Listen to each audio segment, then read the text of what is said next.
ibu-ibu woman in Christ yang diberkati Tuhan. Haleluya. Saya percaya keadaan apapun saat-saat ini yang kita alami, Tuhan kita tetap baik. Katakan amin. Berapa banyak kita yang mengalami kebaikan Tuhan, boleh lambaikan tangan saudara. Haleluya. Mari sama-sama kita mau memuji, memuliakan nama Tuhan. Ibu-ibu yang di rumah, ibu-ibu yang mungkin dalam perjalanan, mungkin ada yang di kantor. Mari siang hari ini kita mau satukan hati kita untuk memuji bahkan menyembah Tuhan. Mari teduhkan hatimu, kita mau berdoa. Bapa yang baik, kami bersyukur buat kasih setiamu dalam hidup kami. Setiap hari, setiap waktu, Engkau Tuhan yang memelihara hidup kami. Sehingga kami boleh ada sebagaimana kami ada. Semua karena anugerah Tuhan. Semua karena kemurahan Tuhan. Sehingga kami boleh ada Tuhan. Sebab itu Tuhan, dengan apa kami mau balas akan segala kebaikan-Mu dalam hidup kami. Dan biarlah lewat hidup kami rindu mempergunakan setiap hidup kami Tuhan untuk hanya memuliakan nama-Mu saja. Meninggikan nama-Mu saja Tuhan. Memberikan yang terbaik lewat setiap pujian kami. Pengagungan kami hanya kepadamu. Ini setiap kami Tuhan. Ini setiap hati kami. Kami rindu datang kepadamu Tuhan dengan segala kerinduan kami. Terima kasih Bapa. Pimpin ibadah kami dari awal pertengahan sampai pada akhirnya. Biarlah jadi hanya seturut dengan kehendak-Mu Tuhan. Kami boleh mengalami Engkau Tuhan. Kami boleh mengalami perjumpaan bersama dengan Engkau. Di dalam nama Tuhan Yesus kami siap memuji memuliakan nama-Mu. Haleluya, haleluya. Mari sama-sama kita katakan amin. Haleluya. Kita percaya Dia Tuhan yang sanggup memulihkan setiap hidup kita. Amin. Haleluya. Mari kita mau sama-sama memuji, memuliakan nama Tuhan. Lihat setiap pujian kita. Haleluya. Boleh sama-sama bertepuk tangan. Tinggikan Tuhan. Agungkan Tuhan. Dia yang layak ditinggikan.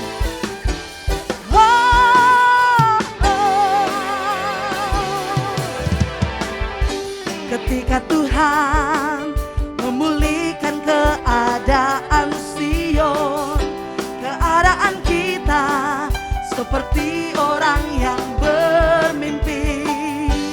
Waktu itu mulut kita penuh dengan tawa, lidah kita dengan sorak-sorai.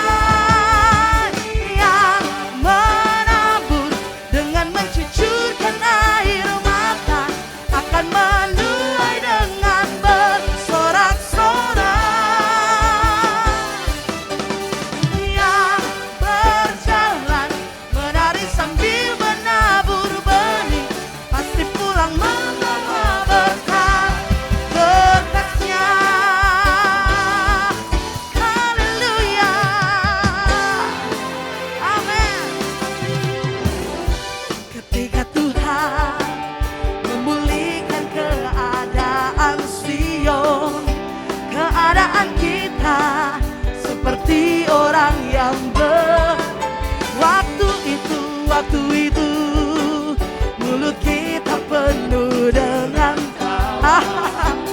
lidah kita dengan sorak-sorai yang menabur dengan mencucurkan air mata, akan menuai dengan bersorak-sorai yang berjalan menari sambil menabur benih, pasti pulang membawa berkat yang menabur dengan mencucurkan air akan menuai dengan sorak-sorai. Amin. Katakan yang berjalan menari sambil menabur benih. Amin. Berkatnya yang menabur dengan mencucurkan air akan menuai dengan sorak-sorai. Amin.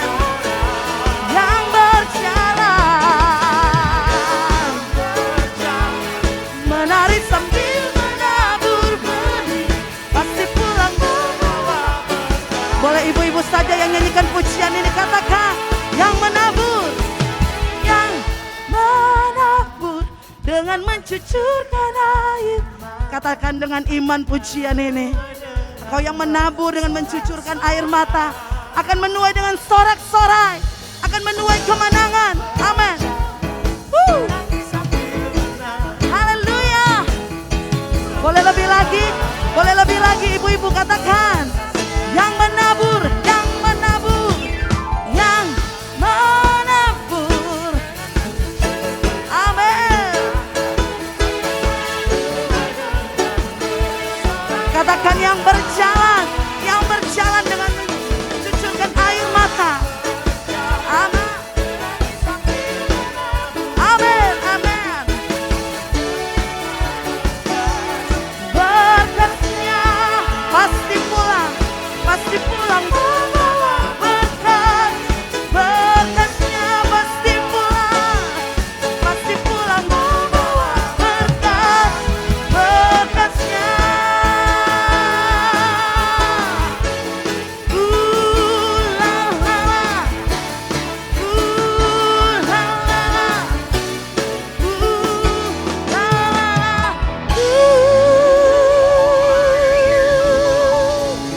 Berikan sorak-sorai.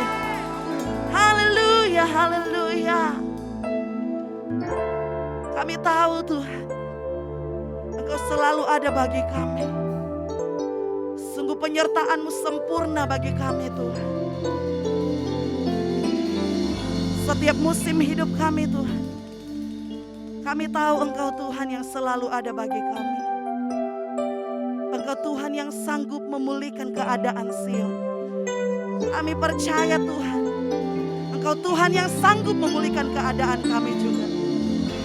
Dan kami percaya setiap kami yang menabur dengan mencucurkan air mata, kami percaya kami menuai dengan sorak-sorai. Kami menuai dengan sukacita. Kami menuai dengan kemenangan. Haleluya.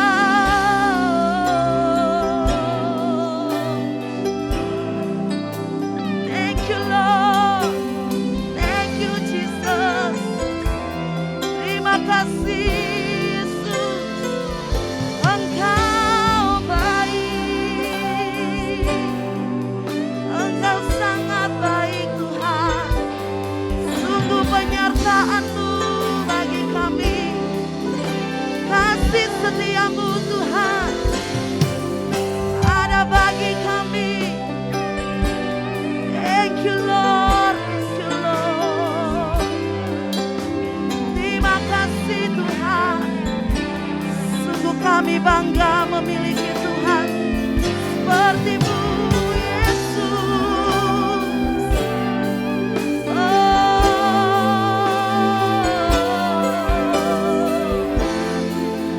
Terima kasih Yesus. Terima kasih Tuhan. Engkau Allah kami yang ajaib. Engkau Allah kami yang dahsyat.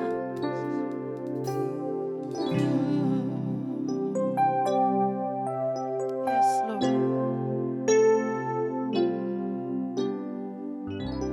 Jalan-Mu tak terselami.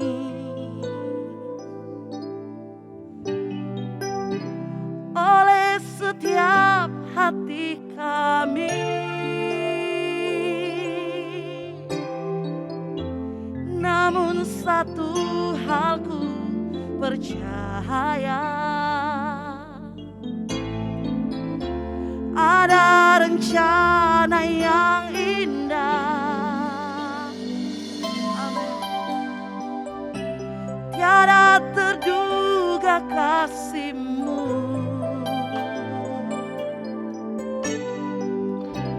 heran dan besar bagiku.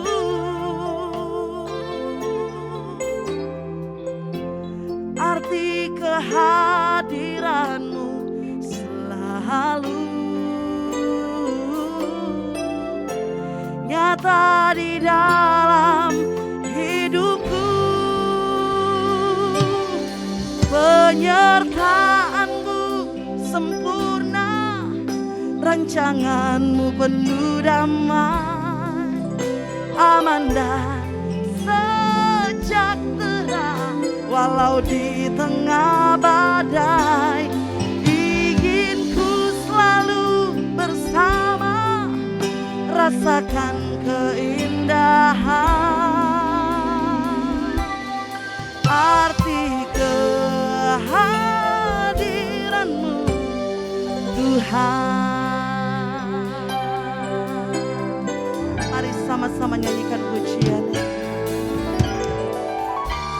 Jalan-Mu tak terselami, yes, oleh setiap hati kami. Namun satu hal yang kami percaya, amin. Ada rencana yang indah,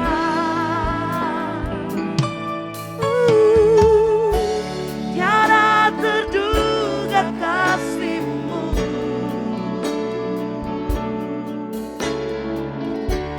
heran dan besar bagiku.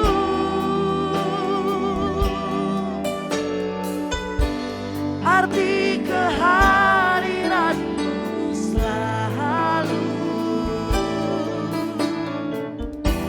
nyata di dalam hidupku. Penyertaan-Mu sempurna, rancangan-Mu penuh damai, aman dan sejahtera walau di tengah badai. Inginku selalu bersama, rasakan keindahan arti kehadiran-Mu, penyertaan-Mu, amin. Rancangan-Mu indah bagi setiap kami Tuhan,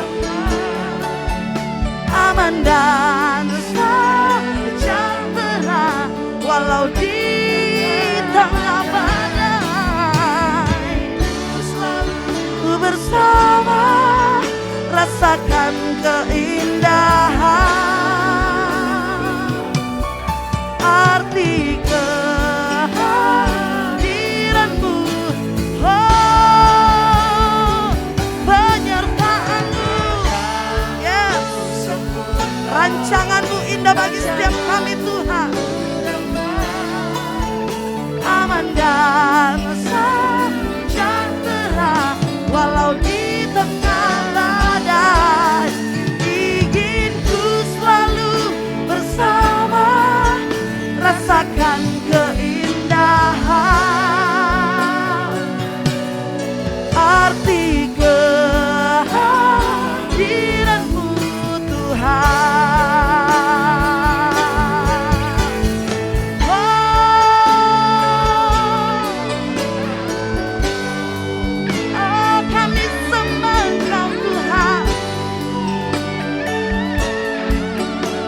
Penyertaan-Mu, rancangan-Mu yang terbaik bagi setiap kami. Sebab Engkau hadir bagi kami Tuhan. Haleluya.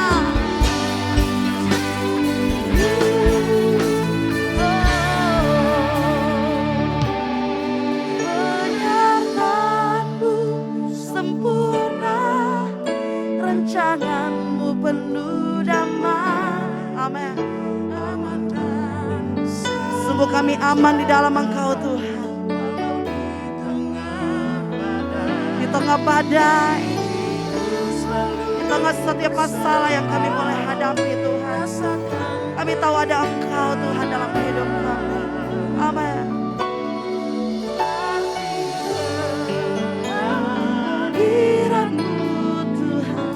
Mari ibu-ibu yang di rumah katakan, penyertaan-Mu sempurna, rancangan-Mu penuh damai, aman dan sejahtera walau di tengah badai.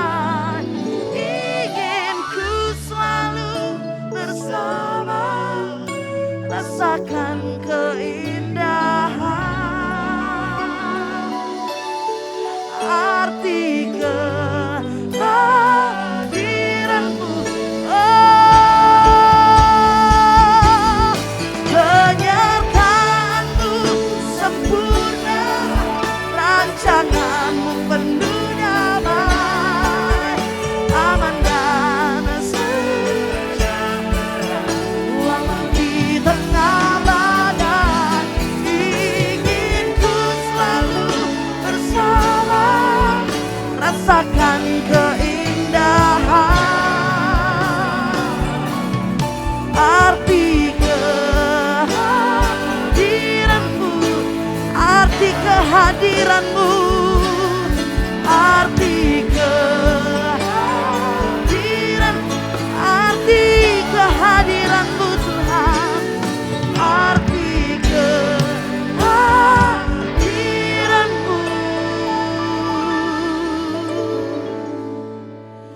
Tuhan.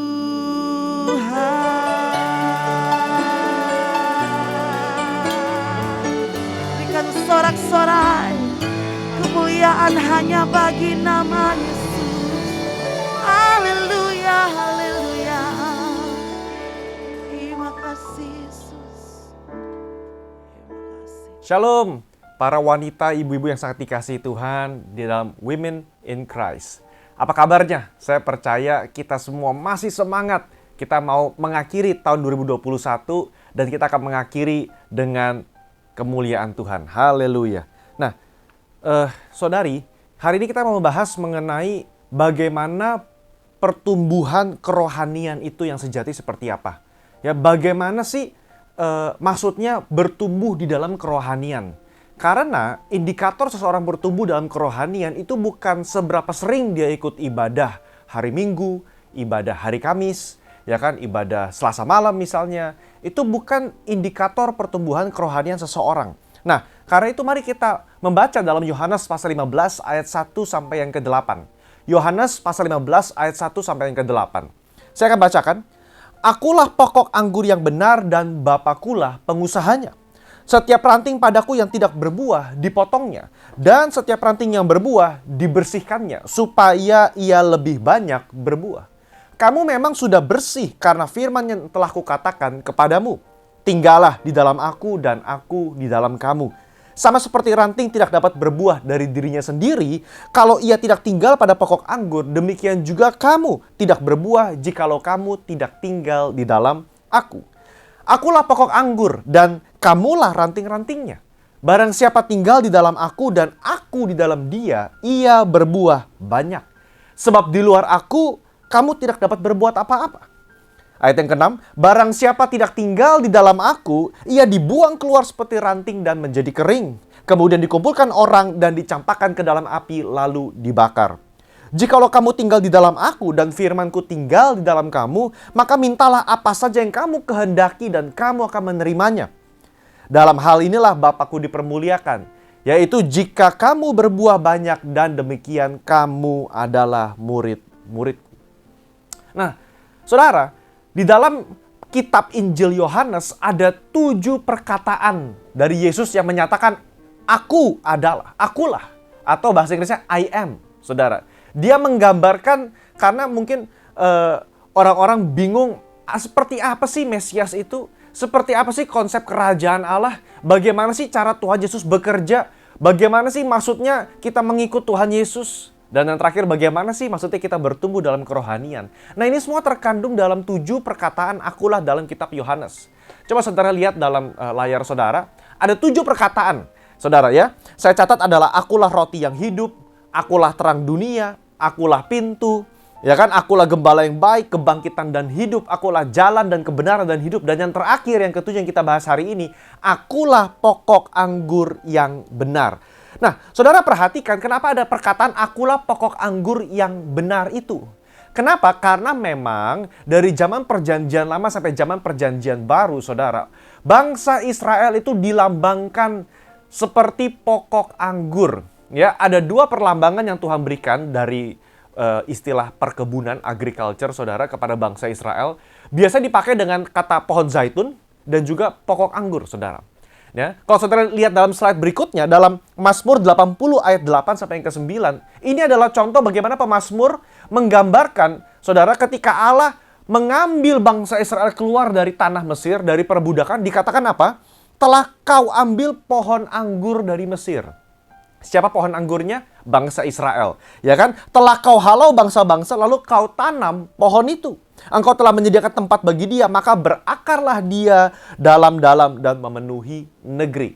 Saudara, Tuhan Yesus banyak berbicara dengan perumpamaan perkebunan, pohon-pohonan. Kenapa? Karena memang itu yang lekat dengan masyarakat Israel pada zaman itu. Kalau saudara hari ini ke Israel, ya saya berdoa setelah pandemi saudara kita masih bisa pergi ke Israel.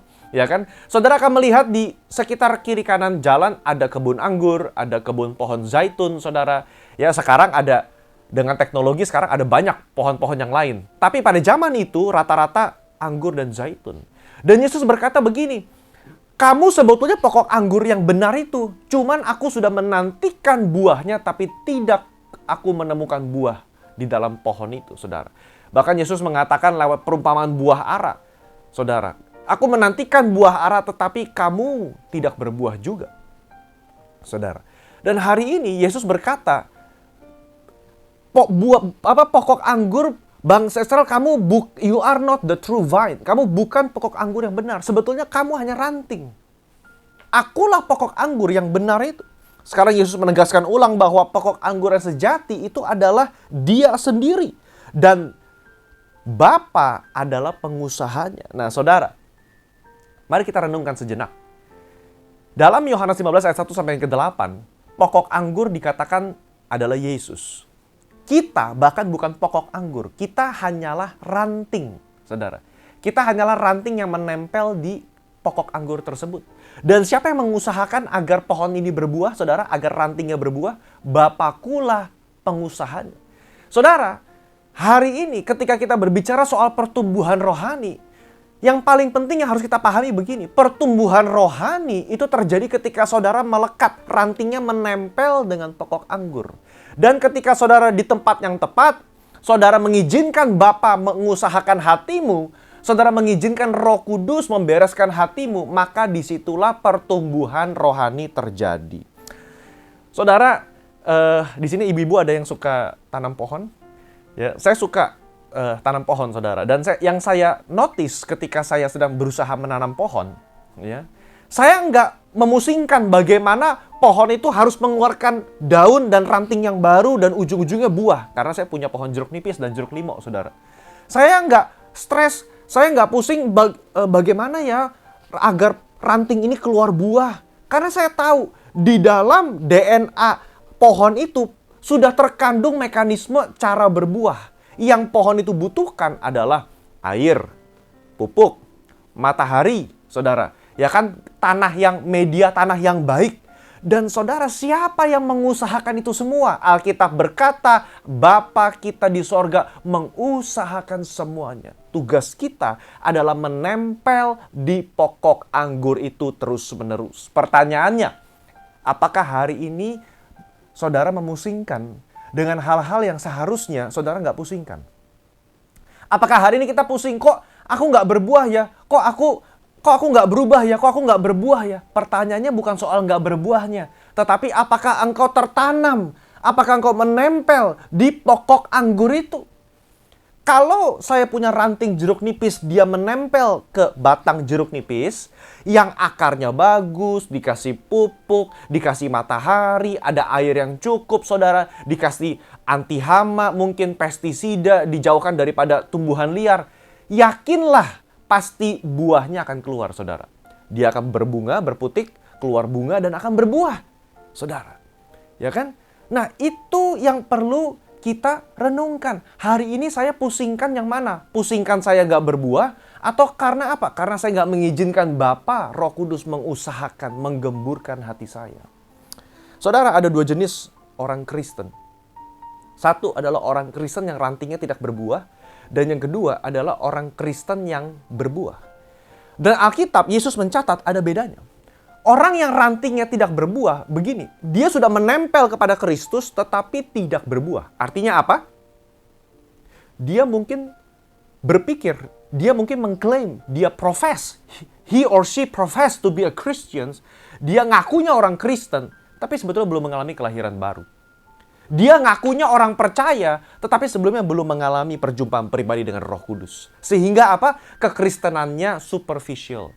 hanya di permukaan saja. Dia mungkin berakar, dia mungkin mendengar kebenaran firman, dia mungkin menangis dalam ibadah, dia merasakan hadirat Tuhan, tapi nggak pernah benar-benar punya perjumpaan pribadi dengan Tuhan itu, saudara. Emangnya nggak bisa orang yang belum percaya mengalami hadirat Tuhan? Tentu bisa, saudara. Ya kan, semua orang bisa mengalami hadirat Tuhan, bisa menangis dalam hadirat Tuhan. Bahkan orang yang nggak percaya sekalipun bisa mengalami mujizat.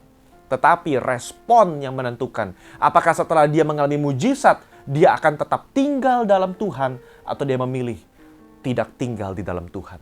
Itu adalah ranting yang nggak berbuah. Dan apa yang Yesus katakan? Orang yang tidak berbuah, yang rantingnya nggak berbuah, akan dipotong, dikumpulkan orang, dibakar dalam api. Konsep dibakar dalam api maksudnya begini. Berarti dia nggak selamat. Dia sudah tertanam, dia sudah menempel. Perhatikan, rantingnya bukan nggak nempel loh. Rantingnya nempel, tapi untuk sekian waktu nggak pernah berbuah. Tuhan potong. Dan dibakar dalam api. Artinya apa? Ini orang percaya, bukan orang nggak percaya. Saudara, ini orang yang mengalami Tuhan. Tapi dia stop di situ. Saudara, dia nggak terus hidup di dalam Tuhan. Atau dia memang belum pernah lahir baru.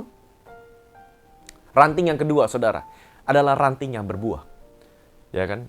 Ini ranting yang mendapatkan nutrisi dari pokok anggur, ranting yang berdaun, berputik, berbunga, dan berbuah, saudara. Anggurnya lebat dan Tuhan senang sekali. Ini apa? Orang Kristen yang lahir baru, tinggal dalam kebenaran firman, melakukan firman, dan menghasilkan buah-buah iman dan pertobatan. Apa yang membedakan kedua ranting ini? Yang membedakan terletak dalam satu kata, yaitu apa? Slide berikutnya, tinggal di dalam aku. Atau bahasa Yunaninya meno, saudara. Meno. Kata meno artinya begini, tinggal di dalam, terus menerus. Nah, hari ini ada 3 arti kata meno yang akan kita bahas. Oke? Yang pertama, maintain an unbroken relationship, saudara. Ya kan? Menjaga hubungan yang tidak putus-putus. Artinya apa, saudara? Kita nggak percaya sekali ranting tetap ranting selama-lamanya. Kenapa? Karena ada indikasi kalau rantingnya sudah menempel dan dia tidak berbuah, Tuhan akan potong dan dibuang ke dalam api. Bedanya apa sama ranting yang berbuah? Dikatakan Tuhan nggak potong, tapi dia pangkas. Dia pruning, bahasa Inggrisnya diprune. Artinya apa, saudara? Dipangkas supaya apa? Lebih berbuah lagi. Saya punya pohon jeruk nipis, saudara. Ketika selesai berbuah, apa yang saya lakukan? Saya potong batangnya, saya potong ranting-rantingnya. Saya habiskan, saudara, sedikit dibotakin. Kenapa? Mempersiapkan merangsang agar tumbuh daun baru dan bunga yang baru. Justru kalau pohon buah jarang dipotong, saudara, kata tukang yang jual pohon buah katanya, malah jarang berbuah. Karena itu saya rajin potong, rajin dipangkas, saudara. Ya kan? Supaya dia terus berbuah. Nah, poin yang pertama dalam 1 Yohanes 2 ayat ke-19 dikatakan begini. Memang mereka berasal dari antara kita, tetapi mereka tidak sungguh-sungguh termasuk pada kita. Sebab jika mereka sungguh-sungguh termasuk pada kita, niscaya mereka tetap bersama-sama dengan kita. Digunakan kata dasarnya meno. Mereka tetap bersama-sama dengan kita. Artinya begini, Yohanes melihat ada orang-orang yang awalnya masuk ke komunitas gereja, awalnya bersama-sama dengan kita, tapi sebetulnya sungguh-sungguh bukan dari kita. Kenapa? Karena mereka nggak tetap bersama-sama. Memutuskan keluar. Saudara, ketika kita berkata, Tuhan, aku mau tinggal di dalam Engkau. Secara konkret, artinya begini, saudara tidak memisahkan dari komunitas. Saudara tidak memisahkan dari persekutuan. Hari ini saya berbicara kepada komunitas wanita di GBI Puri Indah. Saudara nggak bisa hidup sendiri, engkau butuh komunitas, engkau butuh engkau butuh kelompok sel, tempat di mana engkau bersekutu bersama, tinggal di dalam. Loh, kan tadi katanya Pak, disuruh tinggal dalam Kristus. Kan yang penting aku sama Tuhan saja, aku nggak butuh komunitas. Saudara jangan salah. Kenapa? Karena di dunia ini kita punya namanya tubuh Kristus. Tinggal di dalam aku, artinya saudara juga tinggal tetap di dalam tubuh Kristus. Dan tubuh Kristus berbicara soal eklesia atau persekutuan orang-orang percaya yang telah dipanggil keluar dari kerajaan gelap kepada kerajaan terang. Artinya saudara nggak bisa hidup Kristen sendirian. Saudara harus memiliki komunitas. Saudara harus terhubung dengan gereja lokal. Saudara harus tertanam dalam gereja lokal. Ikut melayani dalam gereja lokal. Ikut melayani dalam penginjilan, dalam misi. Ada yang mendoakan, ada yang memperhatikan. Saudara, itu namanya tetap bersama-sama. Itu arti kata meno. Yang kedua, arti kata meno yang kedua adalah continually relying on His divine power. Terus-menerus bergantung pada kuasa ilahi, saudara. Ketika Yesus berkata, tinggallah di dalam aku, sebagaimana aku di dalam Bapa dan Bapa di dalam aku. Artinya begini, ketika Tuhan di dunia, dia melayani dengan kuasa Roh Kudus. Yesus di dunia adalah 100% manusia, 100% Allah. 100% human and 100% God. Tetapi saudara, ketika Yesus di dunia, dia melepaskan atribut keilahiannya. Dan dia menjadi sama, mengambil rupa seorang manusia, seorang hamba, saudara. Maksudnya apa tuh melepaskan keilahiannya, saudara? Artinya begini, ketika di dunia, Yesus tidak maha tahu, Yesus tidak maha hadir, saudara. Dia menunjukkan kepada manusia, inilah maksudnya. Kalau engkau bergantung pada Bapa, engkau memiliki hubungan yang intim dengan Roh Kudus, kamu akan melakukan perkara-perkara yang aku lakukan dan jauh lebih besar daripada itu. Saudara, Yesus ingin memberitahu kepada kita, ini loh maksudnya ketika engkau memiliki hubungan yang intim dengan Roh Kudus, engkau mampu melakukan perkara-perkara yang luar biasa. Ada amin. Nah, itu yang terkandung dalam ayat Yohanes 14 ayat yang ke-10. Yesus berkata begini, apa yang aku katakan kepadamu tidak aku katakan dari diriku sendiri, tetapi Bapa yang diam di dalam aku, dialah yang melakukan pekerjaannya. Artinya begini, Yesus memberikan contoh, aku ada di dunia, tetapi bukan aku. Tetapi Bapa yang tinggal di dalam aku, yang melakukan pekerjaannya. Yang melakukan mujizat-mujizatnya. Yang memberikan kesembuhan, yang melepaskan kuasa. Dan saudara, hari ini kita pun dipanggil seperti itu. Ketika saudara hidup dalam Tuhan, ada Roh Kudus masuk dalam hidup saudara. Bukan lagi saudara yang hidup, tetapi Kristus yang hidup dalam hidup saya. Bukan lagi saudara yang hidup, tetapi ada kuasa Roh Kudus yang bekerja dalam kehidupan saya. Bukankah hari-hari ini kita butuh kuasa Roh Kudus? Engkau butuh kuasa Roh Kudus untuk mengampuni. Engkau butuh kuasa Roh Kudus untuk bisa menjadi ibu yang baik. Engkau butuh kuasa Roh Kudus untuk melayani suamimu. Engkau butuh kuasa Roh Kudus untuk menjadi tiang doa dalam keluarga. Engkau butuh kuasa Roh Kudus untuk berkontribusi. Tanya Tuhan, apa panggilanmu kepada hidup saya? Kita nggak bisa bergerak sendiri. Karena tadi kita sudah baca, di luar aku, kamu nggak dapat berbuat apa-apa. Artinya begini, usaha kita, pelayanan kita, perbuatan baik kita sekalipun, adalah karena apa? Karena Roh Kudus mengerjakan dalam hidup kita. Di luar Tuhan, kita nggak bisa apa-apa. Makanya poinnya begini, tinggallah di dalam aku, meno. Saudara, meno. Poin yang ketiga, believing and act upon His words. Saudara, kata tinggal di dalam aku, meno, artinya begini. Apa sih yang tinggal tuh apanya? Ya kan? Apa bagian daripada Yesus, bagian daripada Allah yang maksud tinggal dalam aku, konkretnya bagaimana? Saudara, salah satunya adalah firman-Nya tinggal dalam hidup kita. Firman-Nya tinggal dalam hidup kita. Artinya begini, kalau kita meno, apakah ada kebenaran firman dalam hati saya, dalam pikiran saya, dalam perkataan saya? Karena saudara, Yesus mengatakan, apa yang keluar dari mulut itu meluap dari hati. Nah, kalau kita tinggal dalam kebenaran firman, karena Yohanes 1:1 mengatakan firman itu adalah Allah. Kalau kita tinggal dalam firman, berarti Allah pun tinggal dalam saya. Dan kalau firman memenuhi hati saya, maka kata-kata yang keluar pun adalah firman, saudara. Ya kan? Nah, apa lawan kata daripada tinggal di dalam aku? Perhatikan dalam Yohanes 8 ayat 37, Yesus berkata begini, kamu orang Israel, kamu berusaha membunuh aku karena firmanku tidak beroleh tempat di dalam kamu. Itu lawan katanya. Firman-Nya tinggal di dalam saudara dengan firman-Nya tidak beroleh tempat. Yesus khotbah. Yesus ngajar tiap-tiap hari di bait Allah. Yesus melakukan mujizat. Orang Farisi melihat, orang Saduki melihat, guru-guru ahli Taurat semua melihat. Tapi firman-Nya tidak berakar. tidak menetap. Kenapa? Karena mereka memilih untuk demikian. Saudara, mereka nggak bisa tinggal dalam Tuhan. Kenapa? Karena firman-Nya nggak menetap, nggak beroleh tempat. Firman-Nya pengen berakar tapi begitu banyak batu. Begitu banyak semak belukar. Atau firman-Nya sengaja dilempar ke pinggir jalan dan iblis memakan benih firman itu. Nah, saudara, hari ini mari kita renungkan. Apakah hari ini kita juga membaca firman, kita merenungkan firman, atau firman-Nya sebatas lalu? Firman-Nya nggak beroleh tempat. Karena kita merasa, ini bohong lah. Ini mah bercandaan aja. Atau ini mah kata pendeta aja, saya nggak percaya. Ketika kita seperti itu, firman-Nya nggak beroleh tempat. Ketika firman nggak beroleh tempat, maka kita tidak menempel dengan Kristus. Ketika kita tidak menempel dengan Kristus, ada bahaya, ranting kita menjadi kering. Kita nggak bisa berbuah. Dan saudara, apa maksud nggak beroleh tempat? Dalam Yohanes pasal 5:38, begini. Firman-Nya nggak menetap. Kenapa?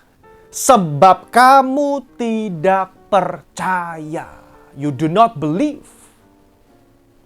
Saudara, kita harus percaya. Kita harus percaya kepada firman Tuhan. Karena kalau kita nggak percaya, firman-Nya nggak menetap dalam kehidupan kita. Coba di next, saudara. Ya kan? Saya katakan dalam Yohanes 14 ayat 21.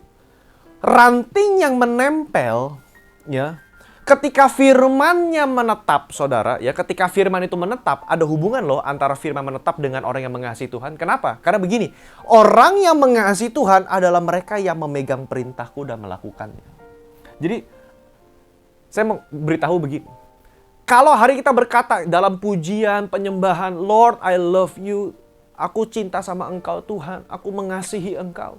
Tapi perbuatan kita jauh dari kebenaran firman. Kita nggak pernah mau taat dengan perintah firman Tuhan. Saudara, itu hanya lip service. Yesus berkata, bangsa Israel, bangsa ini menyembahku dengan mulutnya, tetapi hatinya jauh daripadaku. Saudara, maksudnya kita menetap dalam firman, bukan artinya begini, kita ngomong firman terus, tapi munafik. Kita ngomong firman, tapi hati kita jauh dari Tuhan. Kita ngomong firman, tapi kehidupan kita tahu, hati kita nggak berubah. Yesus berkata, hanya orang yang memegang perintahku dan melakukannya, itu yang mengasihi aku. Dan orang yang mengasihi aku adalah bukti, saudara. Ketika rantingnya menempel. Jadi kalau kita tanya, Pak, apa buktinya sih orang yang menempel? Satu, apakah dia mengasihi Tuhan dan sesama apa tidak? Karena itu adalah praktik firman. Ketika saudara melakukan firman terus-menerus, maka buahnya akan semakin besar dan besar, saudara. Ya.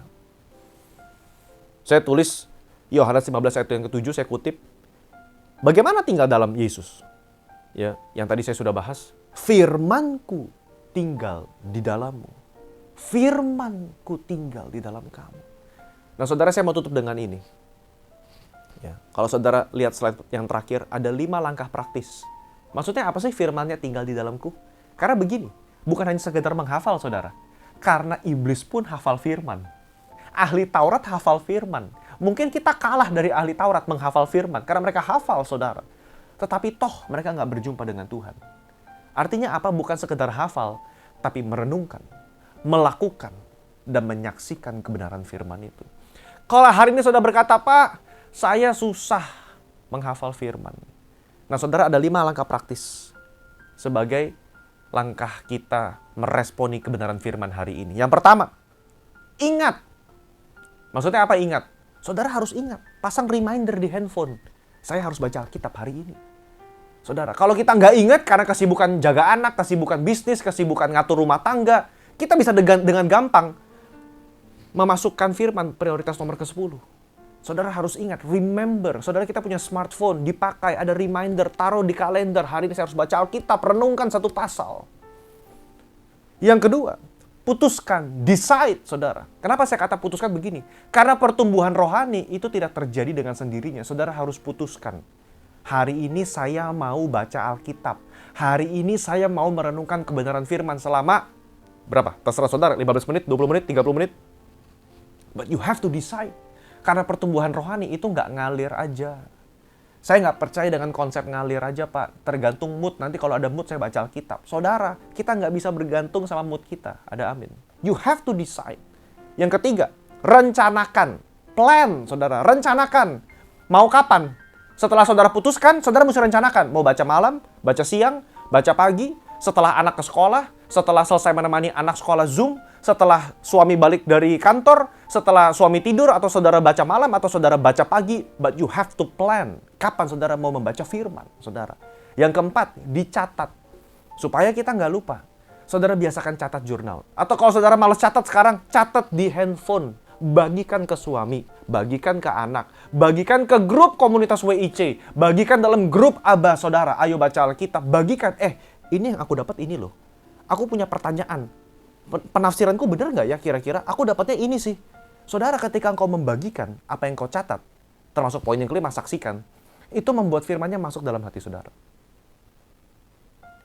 Jadi saudara ada 5, ingat, putuskan, rencanakan, catat, dan saksikan kepada orang-orang betapa baiknya Tuhan. Lakukan itu terus-menerus saudara, dan lihat tanpa disadari itu ranting akan berdaun, akan berputik, berbunga, dan berbuah. Satu saat nanti saudara, buahnya bisa dinikmati orang, dan Tuhan dipermuliakan karena saudara dan saya, kita berbuah. Amin. Hari ini saya berbicara kepada wanita-wanita yang siap berbuah dan menjadi berkat bagi orang lain. Mari kita berdoa. Tuhan Yesus, terima kasih buat kebenaran firman pada hari ini. Berkati Tuhan Yesus, materaikan firman ini agar firman ini tertanam, berakar, bertumbuh, berbuah. Dan kami mau Tuhan Yesus mengalami pertumbuhan rohani yang sejati. Karena itu bantu kami Tuhan Yesus. Bantu kami Roh Kudus. Engkaulah pengusaha daripada hati setiap kami. Engkau yang menggemburkan tanah hati kami Tuhan. Bapa, kami surrender, kami menyerahkan hati kami ke dalam Tuhan. Bajak hati kami Bapa. Terima kasih Tuhan, hamba selesai berbicara, urapi kebenaran firman ini. Dalam nama Yesus kami berdoa. Haleluya. Amin.